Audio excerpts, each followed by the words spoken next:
You're listening to Radio Mayapur with the best devotional, meditation, kirtan music, and inspirational podcast. This is Radio Mayapur. We're coming into a new podcast today with Navina Nirada, and he's been in ISKCON for about 40 years. Radhanath Swami disciple, and originally from Switzerland, and has lived a full life before and after coming to the Hare Krishna movement. Today, we're going to focus mostly on one of his specialties, and it's just one of his specialties, but he gives classes in it, and he's quite educated in it. We're going to have Navina Nirada discuss the importance of the books that Srila Prabhupada wrote and the importance of people from time to time taking those books and getting them into the hands of other people. Not necessarily doing street book distribution or in a store distribution, but at your home having some books that you could offer to people or maybe even sell to people from time to time so there's some value attached to them. So, Prabhu, please take it from here. Thank you, Nityananda.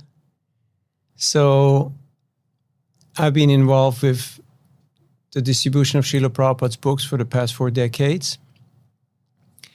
When I was in Pune recently, I met a man in his 80s, and he told me that he was at a high school reunion with a few survivors that are still going.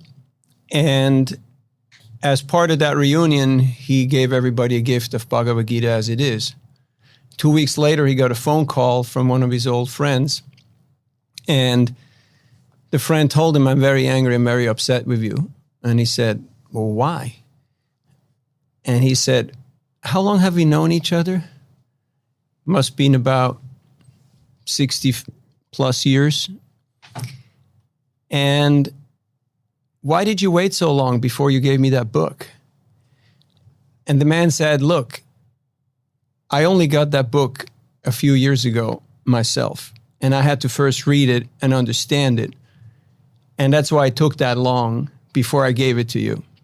So better late than never, as they say."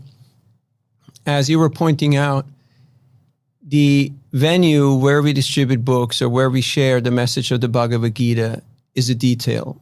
The principle is sharing knowledge. Right now, the world is suffering from ignorance. Now, whether you're on the left side or on the right side of the spectrum, they're both two wings of the same bird. The bird is called ignorance. So the world is not black and white or blue or red, but there's all different shapes and forms and colors out there. And the antidote, the remedy to the suffering and despair and plight that we are facing is knowledge. In fact, not mundane knowledge, but transcendental knowledge. Because this universe is a closed circuit. Everything that we see here is mixtures of red, blue, and yellow. Goodness, passion, and ignorance. In the 8,400,000 different species, the different experiences that we have. It's a closed circuit. It's a closed universe. So if we want to change the script, we need some information that comes from outside of this universe. And that's where the Bhagavad Gita comes in. Because Krishna spoke the Bhagavad Gita in order to give us a route map how we can actually find our way out of this mess that we gotten ourselves into. Just like Krishna says something cosmogonal in the Gita, he says that if you're balanced, if you're moderate in your eating, in your sleeping, in your working, and in your recreation, you will actually not experience the sufferings of this world. Now, that's pretty good. That's pretty good. So balance is the key message, the key concept of the Bhagavad Gita. And any person who opens up the Gita and reads on any page will get that idea. And that's why it's so important that we not only read these books ourselves, but that we also try to share them with others. Because the more you give, the more you get. The fastest way to learn something is by teaching it. Because people will ask you all kinds of questions. And that forces us to go back and go a little deeper and start digging and understanding, not just memorizing. Because memorization is the lowest form of learning. A couple of months ago, I was down in Miami on South Beach in front of a pharmacy, and there was a middle-aged woman who came out of the store and she was yelling at her phone. Have you ever seen somebody who's yelling at their phone? It's kind of funny, isn't it? It's ironic because what's the poor phone done to deserve being yelled at? And so she was just going at it, and I had two choices: to either avoid her, or to start talking to her. And I chose the latter because that's who I am. So I went up to her and just tried to make conversation and asked her whether her mind is her best friend or her worst enemy, whether she's feeling mindful or mindless at the moment. And after a while, she stopped screaming and yelling at the phone. And she said, "I'm so angry, I could scream and yell at the whole world." I said, "Yeah, I believe you. I believe you do." And she said, "But keep talking, it's working." So we had a conversation, and she was happy to receive the Bhagavad Gita. And at the end, as we were parting, I was telling her, look, most of the things in this world, we cannot change them. But the way how we respond to them, that's always in our power. That's something that we can have an influence upon. And she looked at me and she actually got it. So she really had that moment, that little epiphany. So it came to her. It came to her, yeah. And the coin dropped. And she was a changed person. She walked away with a smile. Quite different from the person that I had found a couple of moments earlier. In January of '96, I was in Novosibirsk, Siberia, and it was minus 35 degrees. Celsius or Fahrenheit, it's pretty much the same. It's very similar. Very cold. It's as cold that if you spit, it turns into ice before it hits the ground. That's cold. It's that cold. And I was there for a training session. We had a seminar. And one person shared the story how they were sharing the message of the Bhagavad Gita in a city in Siberia. And they met a person, and that person was also distributing Bhagavad Gitas. And so my friend, he got a little curious because he didn't know that fellow. He said, "I'm from this town, Prabhu, from which temple are you?" And he said, "I don't know any temple, and I don't know any Prabhu." So then he said, well, who are you? And how come you got Bhagavad Gitas and you're distributing them, but you don't know about a temple? So that man said, "Look, it's like this. 2 years ago, I bought this Bhagavad Gita here on the same street. And I read it. And it's the best book I ever read in my life.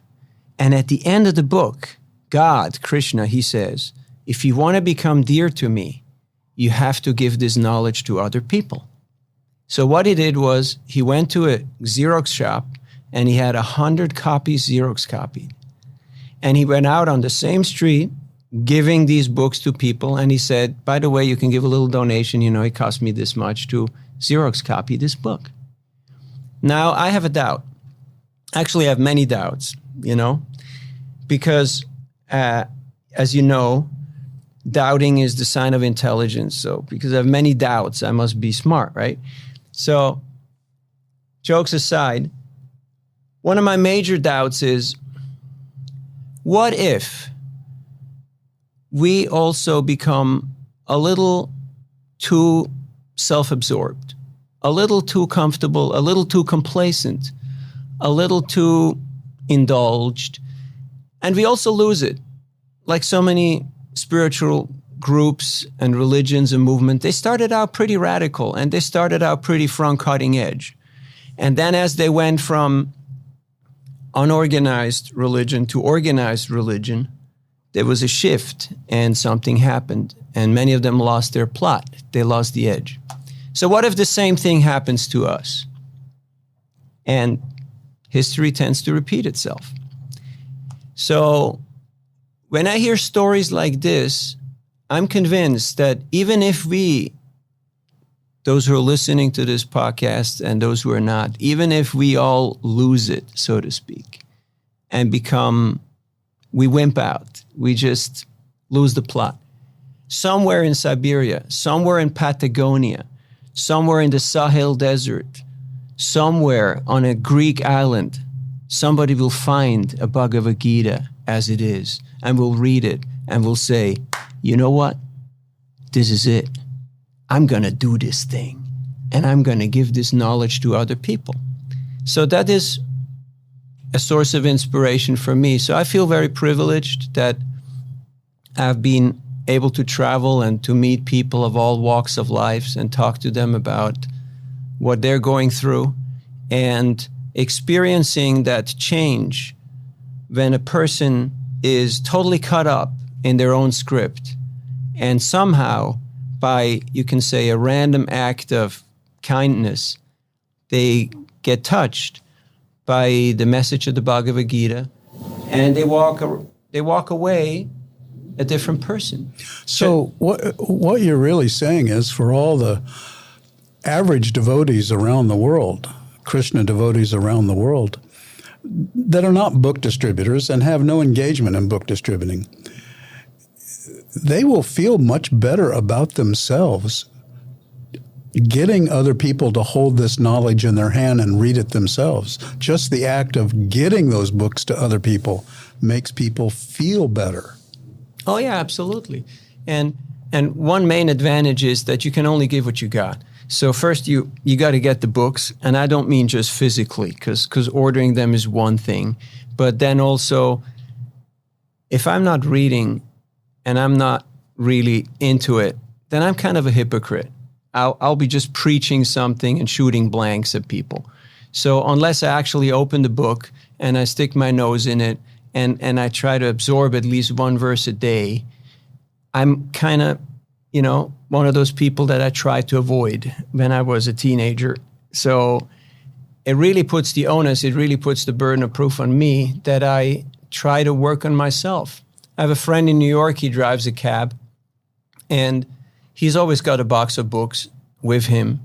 And he just strikes up conversations with people because many people, they like to talk, especially when they're in a cab and they know I'm not going to see this guy again for the rest of my life. So might as well have a conversation and, they're ready to share a couple of secrets and something that they're going through. And they're very happy to receive one of Prabhupada's books. And he says, I have a jar there, so whenever I get tips, I put it in the jar. And whenever my box of books is empty, my jar is full. And I order the next box of books. So that's one way how to do it. There are other ways, of course. I've also seen that friends who go out and do chanting, because we like chanting Hare Krishna. There's nothing more fun than to go out and chant Hare Krishna. And especially if you bring your friends and you have a little outing, and you can do that in any venue, in any situation, the public always responds very favorable. Because if you see people singing and dancing, it's nice. It's fun. Yeah, exactly. You see, hey, this is what life is supposed to be like, right? Exactly. That's what kids do. Yeah. They dance, and we call it screaming. They call it singing. But they're having a ball. They're having fun. So I was in Berkeley, California on Telegraph, just where Telegraph Ave meets the campus. And I was sharing the message with students there. And as I talked to one young gentleman, he said, you already asked me yesterday. And I said, how can I tell? You got a mask on, So how can I? You all look the same, with the mask on. So he pulled down his mask and he had a big beard. And he said, I'm a Muslim, but you are glowing. I want what you have. And I said, well, here it is. Take it. It's for you, And we had a heart-to-heart because, you see, nobody has a monopoly on ignorance or in self-righteousness. Everyone is going through the same stuff. We're all in the same boat. And unless we try to help each other to become a little more in touch with the spiritual dimension, with the spiritual reality that is being presented to us in a very direct and in a very accessible format, then we're just going to be running around in circles chasing our own tail. And that can happen to anyone. That the time is ticking and we are asking ourselves, is this it? Is this all I'm going to get this life? Or is there more to the story? So for me, sharing this message has been very exciting because I get a lot of feedback. I get a lot of positivity. I also get a lot of reflections and homework on my own part where I feel I need to grow. I have to develop and go deeper in my own practice. So this has been very rewarding and it's kept me going. Well, you know, worldwide, the Hare Krishnas, we have a very large congregation globally, not counting the what would be called rank and file devotees, but we have a very large congregation. And many of the members of our congregation have Srila Prabhupada's books. Maybe one, maybe a whole collection. What can you tell the average congregational member who's never sold a book or done any book distribution, what can you tell them about overcoming the fear of having a few books that they bought for sale in their own home? Because they all have friends who come over. They have family who comes over. They have dinner at their house. They have friends who stop by that are not congregational members. What can you tell our congregational members about getting a few books and overcoming that difficulty of, I'd like you to buy this book from me, or I'd like to give you this book? What can you tell them about that? Well, as a first, whatever we value is very easy to share with others. If you like food, a certain food item, or you like a certain song, or you like something that you like, it's very easy to share that with others. So when I have appreciation, whatever you appreciate appreciates, and naturally that wears, that just naturally transmit to others. So it's a natural process. Now, of course, we know public speaking and fear of rejection; those two fears are way up there on the list of fear. So instead of trying to sell a book, just give it as a gift. That makes it much easier. Most people in the civilized world won't refuse a gift. I was at the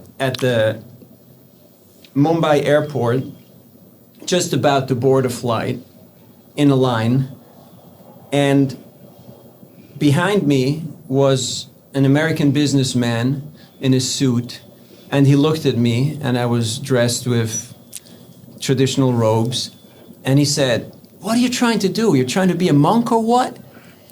And I turned around and I said, "Yeah, I've been trying for 30 years, and it's not that easy."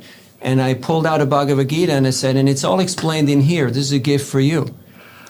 And he was shocked because he said something a little aggressive. Yes. Yeah. And being a loud American, that's, Yes. permissible in certain parts of the world. So, and then he gets a gift. So he was a little speechless. He was a little startled. So as that was happening, the lady just took up the mic. So I know I got 10, maximum 20 seconds before this line gets moving. So this got to be quick. So he was speechless. So he said, "Can I give you something?" And I said, normally we don't take anything, but for you, I'll make an exception. Oh, good. Oh, good. and he said, "Well, how much do people give?"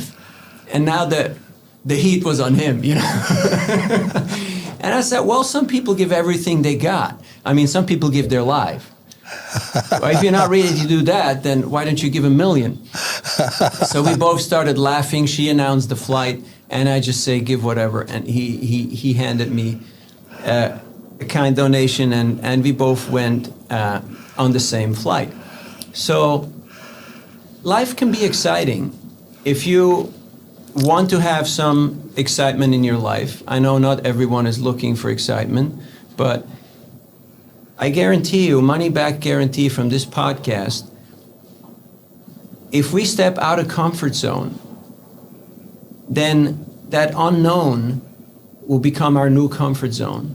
We'll actually grow. We grow by giving. Like I'm sure all of you have experienced that when you give a contribution, when you make a sacrifice, when you give a donation, when you make that act of extending yourself, although physically it seems like we lost something. We gave some money away, we gave a book away, we gave some time to someone else, but actually by that act of giving, we grow. And that's the experience we would like each and every person to have. We were up in Rishikesh with a group of friends chanting and dancing Hare Krishna and doing what we do. And there was a beggar, a professional beggar, not a sadhu, not a saintly person, but it was his job. So he sat there looking all morose, and he had his little metal cup there, and he was sitting on the steps. And after about 10 minutes of watching us, he decided that it's a little boring being a beggar. So he took that cup, put it in his shirt pocket, and came down and started dancing with us. After another 5 or 7 minutes, he started dancing very exuberantly and really showing off. Yeah. And another 5 minutes of that, he took a whole wad of money out of his shirt pocket, and he waved it around, and he showed to everybody. And he started putting money into the pockets of all the devotees who were chanting and dancing there. And he was showing everybody, I'm not a beggar. I'm not a poor person. I'm a giver. I'm a generous person. So, by giving people the chance to make a contribution, it's not that we need their money. We don't need their money. But by giving them the chance, the opportunity to make a contribution, we give them the chance to actually grow by giving and to experience the generosity and the wealth of being part of this exchange. I think that's something that our congregational members and our devotees around the world would also feel, because you've got the experience of spiritual growth yourself through having people take these books and come back to you and ask questions and thank you for them. And I think this is an experience that both of us would like to see our congregational members and our regular devotees around the world involve themselves in a little bit more of what ISKCON calls book distribution. Absolutely. But it's actually, I've got some books here in my house downstairs, and sometimes people come and I give them away, or I'll take a donation for them. And it's spiritual growth, because a conversation will then take place that wasn't going to take place before. And you've had the experience about that. Can you tell us some of the experiences you've had from people coming up to you and then coming back to you and not only thanking you, but saying, oh my gosh, I've had some realizations? Yeah, this is a regular occurrence where people come back the next day, sometimes years after that. And many of them, we may never see them again.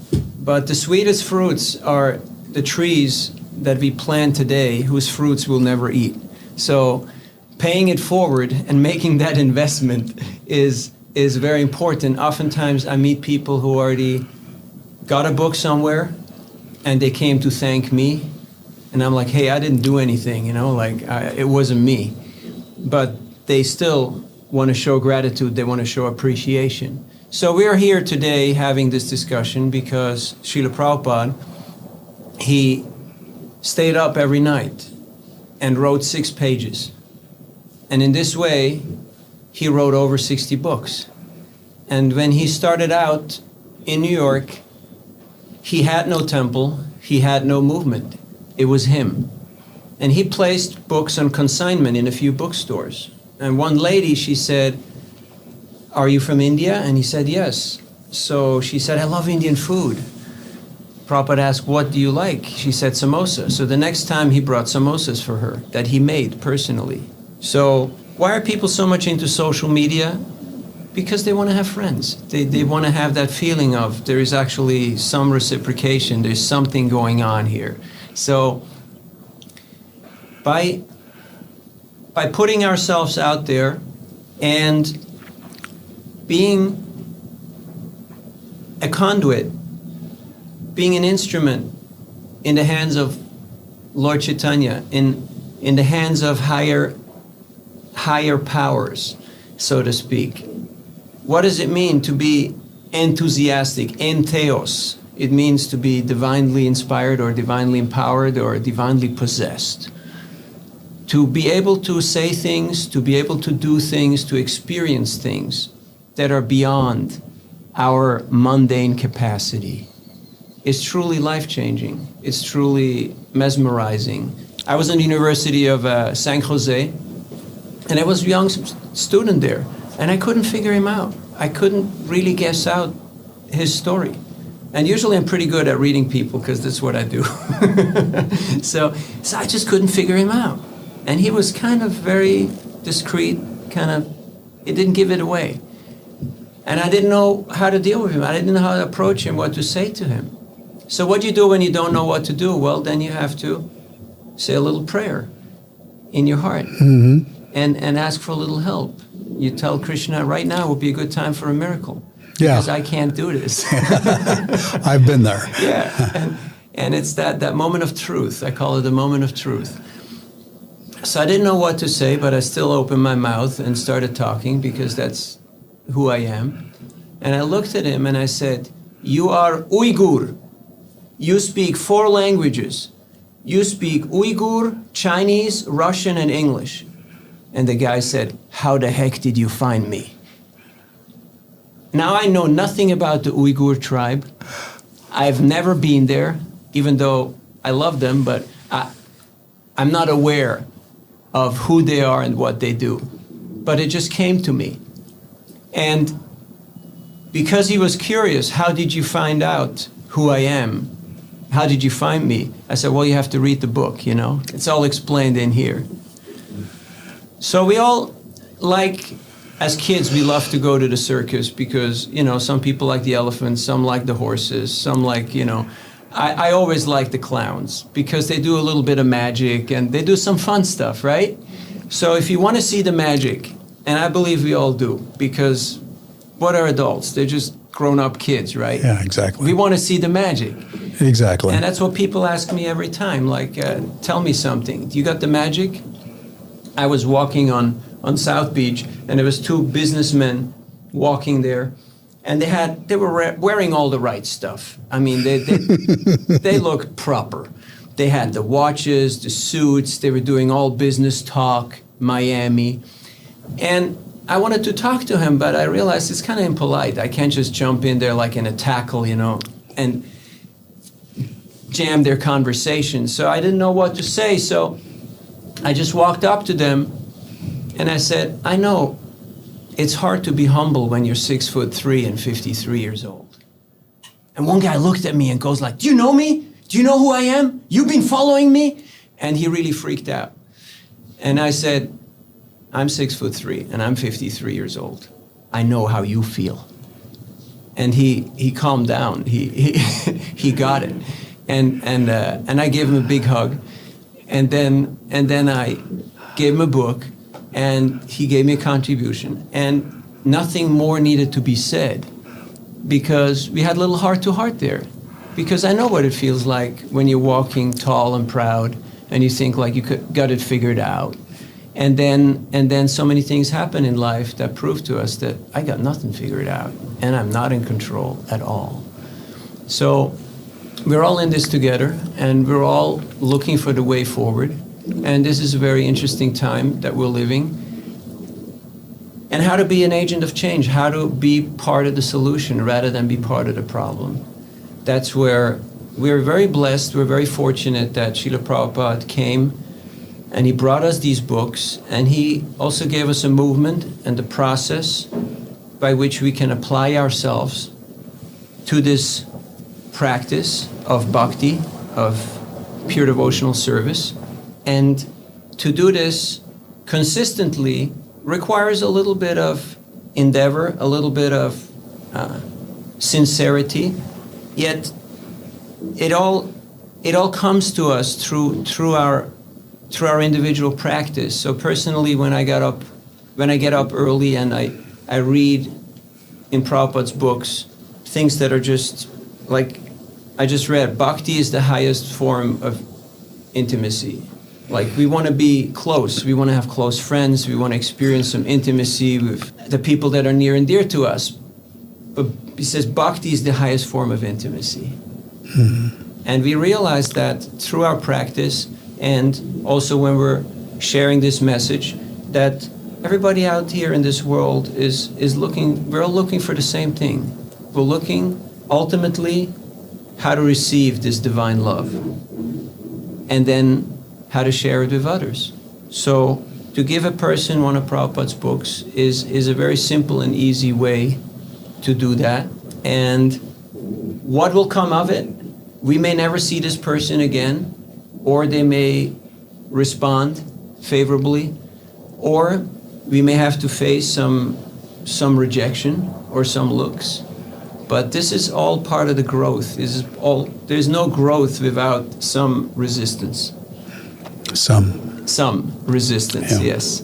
And so this growth process is there in this process of sharing Krishna consciousness. And the more we engage in it, the more we also realize that this is a great gift. This is something very unique, something very special. And if I'm able to just touch one person's life, Srila Bhaktivedanta Saraswati Thakur said that I'll give all my temples, I'll give everything to make one person a devotee of Krishna. Thank you. Absolutely. You know, if this podcast ends up getting one more book out into someone else's hands, this half an hour has been well worth it. Please, every day try to read Srila Prabhupada's books, at least read a verse before you head out into the great world and try to make a mark. And you will see that the world is changed by transcendental sound vibration. Like Dhruva Maharaj, he stood in Madhuvan on one leg and he chanted his mantra for 6 months, Om Namo Bhagavate Vasudevaya. And the entire universe was suffocating. People were choking. I'm not saying you have to go to that extent, but the more we practice our mantra, Hare Krishna, Krishna Krishna, Hare Hare, Hare Ram, Ram Ram, Hare Hare. And then we share the overflow. Whatever we experience in our own practice, then the overflow, we share it with others.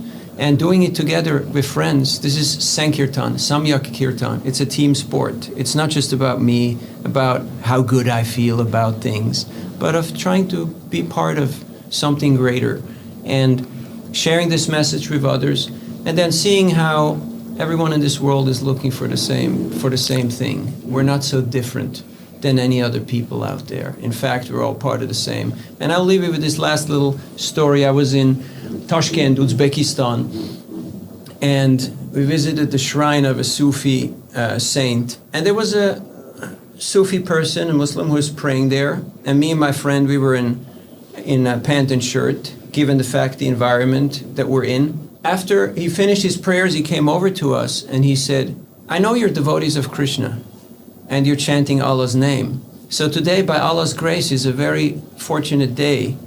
Today, I just finished my prayer here. I prayed that may all your spiritual desires be fulfilled.